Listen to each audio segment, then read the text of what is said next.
Hello everyone, I'm Uriah Heep, and this is the Great American Novel Series brought to you by the Author's Matrix. And in this series, we're reading the book The Village Idiot by Dan Blanchfield. As you may recall, in Chapter 19, Dr. Nigel Crumbly looks like he has to have a meeting with Dr. Higgins. Well, how will it go? What will Nigel say? Will he talk about water? What he learned from Addison Way? We'll find out. So, without further ado, Chapter 19 of The Village Idiot, take it away. Chapter 19. True to his word, Nigel met with Dr. Higgins the following week in his office. As per custom, his secretary delivered the much-coveted sewage-laced crumpets for the good doctor. Higgins, which put him in an excellent mood as he consumed them with obvious delight. As Nigel watched chunks of raw sewage drop from the crumpets, as Dr. Higgins chomped down on one crumpet after the other, he changed his mind about hiding his knowledge of water any further. After all, he reasoned, he was now the distinguished chair of the science department at arguably the most prestigious university in all the United Kingdom, much less the world. His words would carry great weight now, he reasoned. This was an epiphany for Nigel. He could use his lofty position in the academic world to be fair to the truth. Why had he not thought of this before? He wondered almost aloud as Dr. Higgins continued to satiate his hunger on the crumpets. "These are quite good, Crumbly," Dr. Higgins stated emphatically as he reached into the pile of crumpets for yet another one. Nigel did not hear Dr. Higgins's statement. He was too engrossed in his thoughts to listen to this fool sitting across his desk from him. "When I was a young, naive undergraduate student," Nigel thought to himself, "and I spoke out on the properties of water to the world, I was a nobody. Addison told me that his life's work went unknown because individuals in positions of power resented having to learn something new, large and true about the world from someone who did not have the prestige to make them important. Well, I am now one of those individuals. I now have the power to change the world, given my lofty position here at the University of London." Nigel was almost beside himself with joy at this moment. For the first time, he looked upon Dr. Higgins with a mingling of pity and kindness. "This poor wretch sitting across from me gorging himself on sewage-laced crumpets has been a victim all along," Nigel thought to himself. "It has been the dishonesty of people like himself and higher up that have laid waste to humanity by their mortified conceit. However, I am now able to change all that by myself, being honest."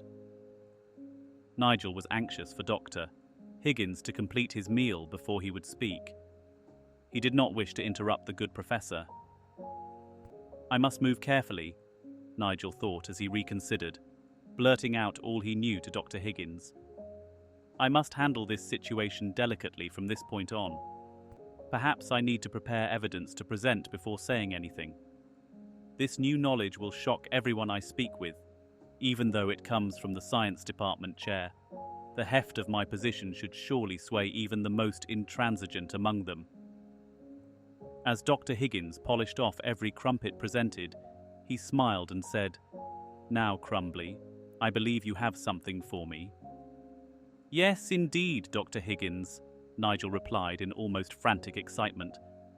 "However, I will need a bit more time to pull together the research I referenced earlier, so let's set a date early next week, and we can meet again. I have some exciting news to share with you, Dr. Higgins. It is life-changing, I might add." "Well, Crumbly," Dr. Higgins replied, somewhat disappointed, "I was rather looking forward to our discussion today, but if your secretary can guarantee a full plate of her crumpets next week, I would be delighted to revisit this issue at that time." "Delighted!" exclaimed Nigel, and the two professors shook hands and firmed up the day and time for next week's meeting.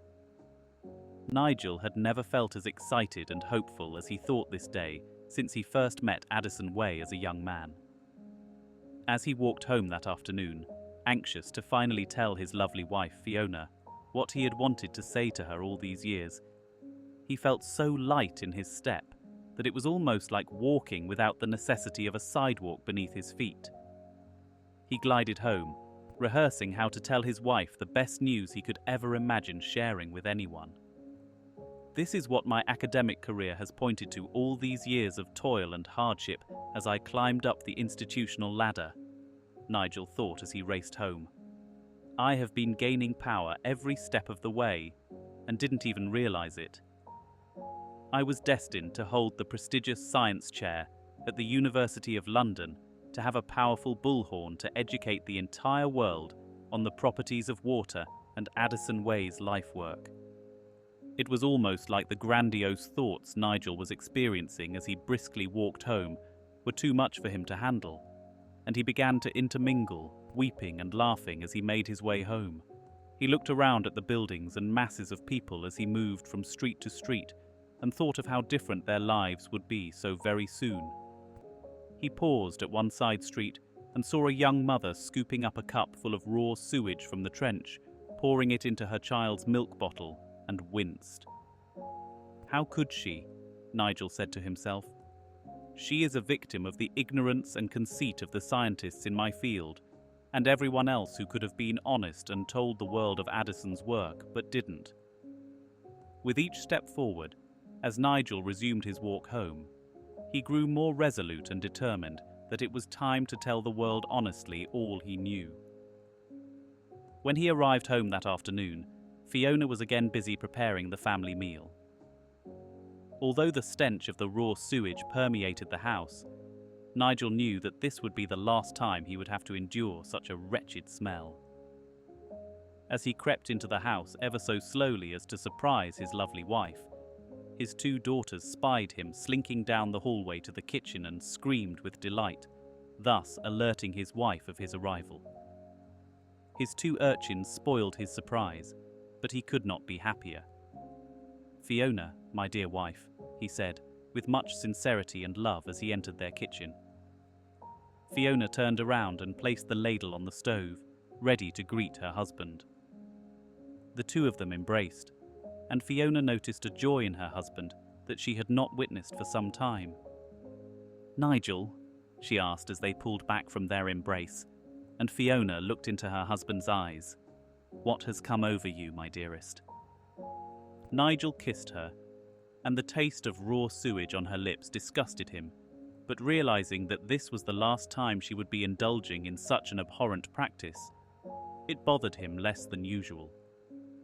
"I am just so ever so delighted to see you, Fiona," were the words that came forth from Nigel's mouth, accompanied by the utmost sincerity. "That is all." They hugged again, and Nigel inquired about the meal she was preparing. He barely listened to her, and instead, his mind drifted to the subject he planned to introduce tonight at the proper moment. Nigel could scarcely contain his glee. As per custom, dinner was served to the delight of everyone. He surreptitiously pushed off as much fecal matter to the side of his plate without garnering any undue attention from Fiona as he could, and the meal was a success. As that last sewage-tainted evening meal wound down and the girls were cleaned and put to bed, Nigel and Fiona sat together on the couch before a roaring fire. The setting could not have been more perfect, Nigel concluded as he looked for an opportunity to bring up the subject he most wished to discuss. The two of them shared some red wine and toasted their happiness together. Nigel lay in wait as they discussed domestic issues, searching for an opportunity to change the discourse. "I met with Dr. Higgins this afternoon," Nigel casually mentioned. Fiona knew of her husband's intense dislike of this professor and was quite surprised to hear his name said in her presence. "And?" was Fiona's only reply. "Well," rejoined Nigel, "he is quite a bloke, I must say." Fiona recalled that Nigel rarely referred to someone as a bloke, unless there was some accompanying affection for that person. Dr. Higgins had never enjoyed that from Nigel, so her interest was now piqued. "Yes, indeed," Nigel continued. "We had quite a chat in my office over crumpets." Fiona stared at her husband, unable to make sense of his kind words towards a man whom she knew from history her husband despised. Nigel waited a moment and sipped a bit of wine in an attempt to gather up sufficient courage to say more. Fiona put her wineglass down and turned to Nigel. "What did Dr. Higgins have to say, Nigel?" Fiona knew that Nigel had barely uttered his name in her presence. And if he did, it was always something derogatory about the man, so she was curious why he would be bringing up his name now. "We had the most delightful conversation, Fiona," Nigel said casually as he sipped yet another spot of wine. Fiona smiled and said nothing, waiting for her husband to continue. "He enjoys crumpets, I must say," were the following words out of his mouth. Now, Fiona grew cautiously suspicious of her husband's intent. He had always spoken disparagingly of his colleague. His tone and manner confused her. Nigel said nothing more, and there were a few uncomfortable moments passed between the two. It had become painfully evident to Fiona that there would be no more information forthcoming lest she prod her husband, so she did. "Nigel, dear," Fiona said quietly, "what is it that you wish to tell me about your conversation with Dr. Higgins?" Nigel sipped his last bit of wine and gathered the confidence to continue. "Dr. Higgins and I discussed the nature of water, my dear." Fiona stared at her husband. "Water? For whatever reason, Nigel?" "Well," Nigel proceeded cautiously, "Dr. Higgins had attended one of my talks to the science faculty a while ago and asked me about a reference to the properties of water in the speech. He was curious about the subject." "What was his curiosity?" Fiona asked. She was perplexed about the subject and why two professors in the science department would be discussing such a subject. "Well," Nigel rejoined, "I had mentioned that the raw sewage water humanity consumes had a deleterious effect on our lives, and that garnered some interest in Dr. Higgins." Fiona was now more confused than ever.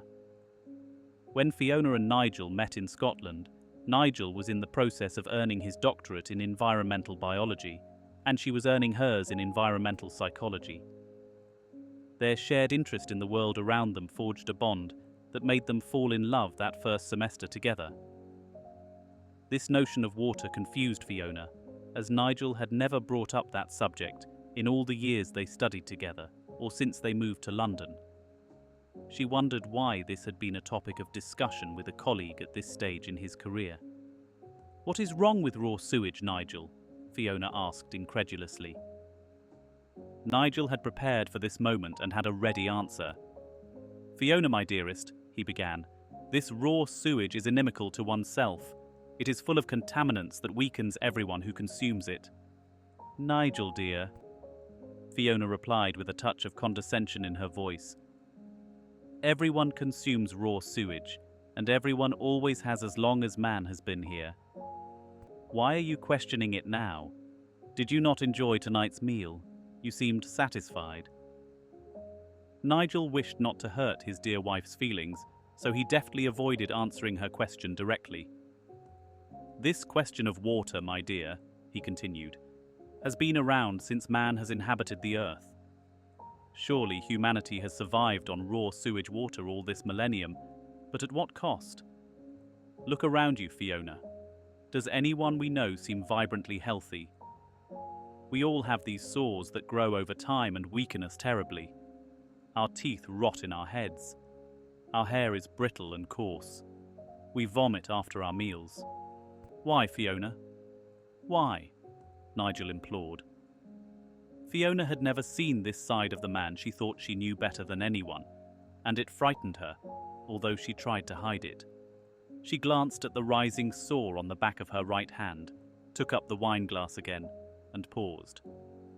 A substantial chunk fell gracefully to the floor as she brushed back her hair. "What more evidence do you need, Fiona?" Nigel said, as he wiped a tear from her cheek. He was becoming bolder as he spoke. "This is not how humanity lives, my dearest, consuming this rancid, putrid water. This is not natural, as all the scientists and medical experts tell us. we could all be consuming clear, purified water, free of all contaminants, and have the robust health our species was meant to enjoy.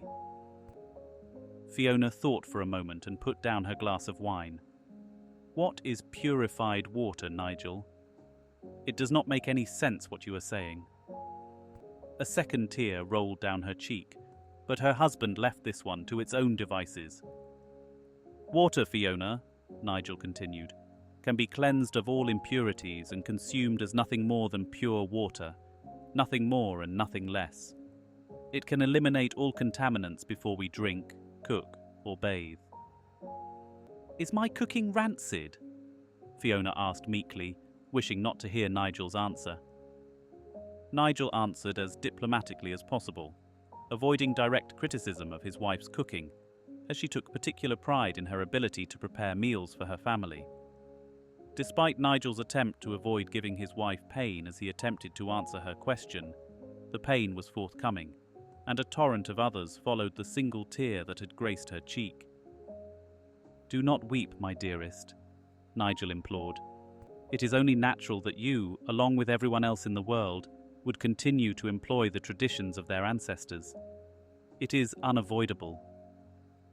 Nigel's words did not provide the solace he had hoped, and no further conversation was possible at this moment, and therefore no more came forth. So, Nigel broaches the subject of water with Fiona. Didn't seem to go well. Well, we'll see what happens in Chapter 20 of The Village Idiot in the next episode of the Great American Novel Series, brought to you by The Author's Matrix. I'm Uriah Heep, wishing you all good night, good luck, and we'll see you next time on the Great American Novel Series.